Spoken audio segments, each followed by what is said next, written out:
So hey guys, what's up everybody? My name is Ujjwal Raut, back to again new video. So today I'm going to tell you how I gained 10 kg in just 3 months. Basically मी माझा diet सांगत आहे भाई, बाकी काही नाही. So माझे खूप सारे फ्रेंड्स मला मेसेज करत आहे की भाई तुझा डाएट काय, तू काय खातो, वेट कसं गेन करू. तर सिम्पली मी तुम्हाला आज माझा डाएट दाखवत आहे. जर का तुम्हाला आवडला तर तुम्ही तो डाएट फॉलो करा आणि जो रिझल्ट मला भेटला तो तुम्हाला पण भेटू शकते जर का प्रॉपर फॉलो केलात तर. तर बेसिकली हे आहे आमचं किचन.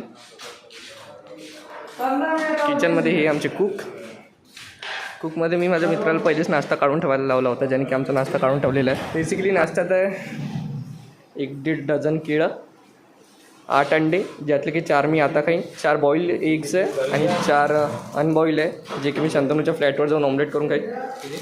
यात आहे ओट्स आणि दूधचा मिल्कशेक बनवून पिईन. तर मिल्कशेक बनवू. तर शेक बनवण्यासाठी आपल्याला पाहिजे ओट्स. नंतर आपण त्यात टाकले केळं, 4 केळं टाकले. आता टाकू दूध आणि टाकू बिस्किट हे ऑप्शनल आहे, तुम्ही टाकू शकता, नाही तर नाही पण टाकू शकत.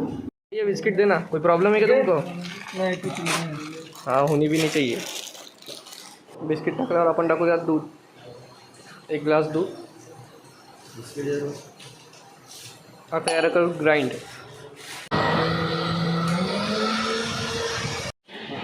आता हा आपला शेक पूर्ण झालेला आहे.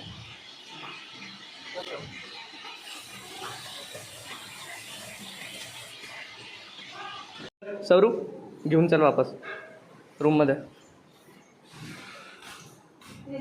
सिनियर होण्याचा हाच एक फायदा आहे भाई, की तुम्हाला कोणी काही विचारत नाही की कशासाठी पाहिजे आणि खाऊन पाहिजे. हॉस्टेलची हीच मजा आहे. सिनियर बना, बिंदास करा जे तुम्हाला करायचं आहे ते.